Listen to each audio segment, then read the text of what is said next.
Hey everybody, here is question of the day number 5. So the question goes, our dog barks at new humans, does not like children, but instead of being aggressive towards them, attacks any new dog she comes in contact with, listens on her terms and likes to dig. To walk her for the safety of other dogs, I muzzle her and have an electric shock collar just in case. This is my boyfriend's dog, and it took her months to get used to my dog, who is very submissive. We have another dog, and they are learning all her bad behaviors towards other dogs. We need to correct her before a dog gets seriously hurt. She also escapes at the first chance she gets to run to the closest dog. All right, so in this question, there's definitely a lot going on. First things first though, get some training on board with the dog, right? You gotta have a language developed so that you can show them what to do, show them what not to do, reward good behavior, correct bad behavior, okay? And you'd wanna do that on leash and off leash to get onto a remote collar. You do say you have an electric shock collar.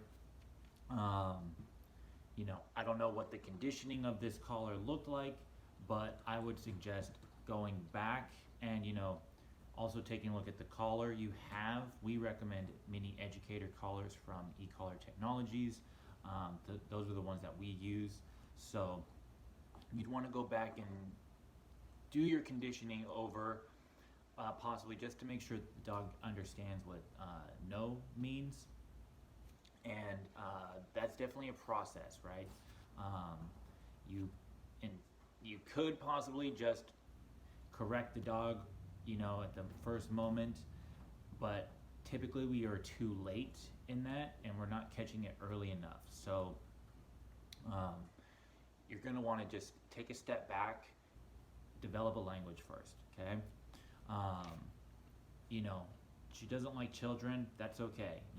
Other kids aside from your own kids is totally it doesn't bother me if a dog doesn't like kids outside of my own family, okay? And instead of being aggressive towards them, actually avoids them. That's a good choice on her part. Further, I would be teaching her place command. That's a part of the foundational training that I was talking about earlier. To teach her, instead of fleeing and maybe these kids still following her around, that we can put her in one position and let the kids know to not mess with the dog when she's over here in this spot, okay? That can help her build trust in you, that you're advocating for her, you're helping keep the kids safe.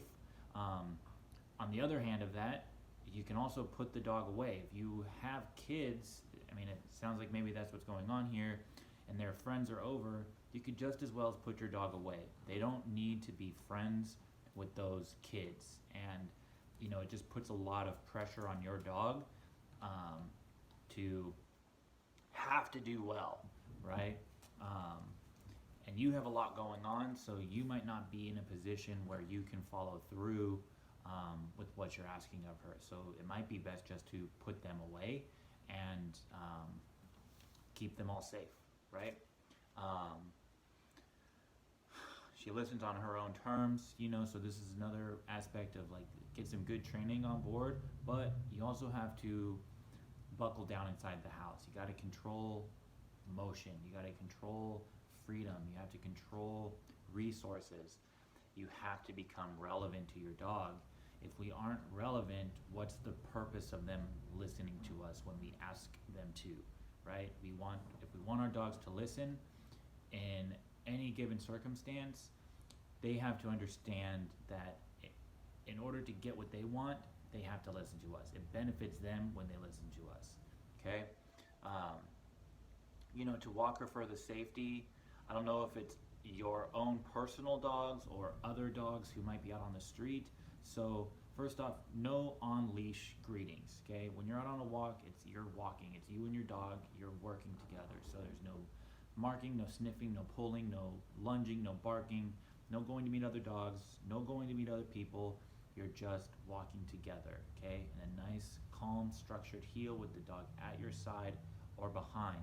Now, if you're, worried about the dog biting the other dogs, great, muzzle her. That's you're taking away the tool she has to possibly do damage, and you are also slowly starting to create a relationship between the dogs. A working one that's based on structure, rules, boundaries, leadership on your end, and play can come down the road, right? Coexistence comes first, okay? And a walk is a great spot to start in building that pack mentality, okay? And if you are going to correct her, again, going back, you want to have a good foundation in place, and when you do go to correct, you want to get it at the first sign of escalation. So when her forehead wrinkles and her ears perk forward, that's where you want to interrupt. You also want to give yourself space. Space between the triggers is going to help her be more successful. And as she gets better and you get better at reading the signs, you can start to close that gap a little bit more, okay? But give yourself some space and cut your dog some slack in that area, all right? If she likes to dig, that can be corrected with the remote as well. When she's at a good spot, you can let her out. Maybe you have to come inside and watch her from the window, and the minute she starts to dig, you should correct her firmly, right? Let's see. It took her a long time to get used to your other dog. That's fine too. It goes back to coexistence. They don't need to be best friends right away, okay? But at the very least, they can't be attacking each other. So that means that all dogs should be having high levels of structure. You're living in a multi-dog household, and you need that extra added structure in there just to keep everyone in line, so to speak.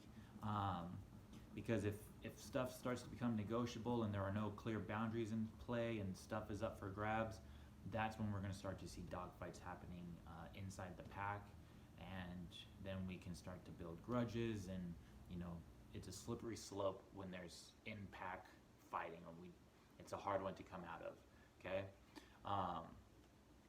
Let's see here, the other dog learning the other bad behaviors, again, training. If your other dogs don't have high levels of training, we'd want to be getting all those dogs doing things on the same page, okay? Have consistency with everybody, not each dog doing something different. And then she escapes, you could do some sort of boundary training, but with the good obedience training, you can create a dog who just wants to stick close to you rather than trying to go away from you, okay? It's part of building the relationship. Again, with the controlling of the resources and the movement, you're creating relevance between you and the dog to where they're going to start to prioritize what you want in order to get what they want, okay? So this was a lot going on in this question. If any of you would like clarification on some of these things, or elaborate a little bit deeper, you can probably just message or leave a comment right on this video, or again, watch us on Facebook and Instagram, and be sure to subscribe to those so then you can get updates on when we post new videos here and on those other platforms. All right, so hope you all have a great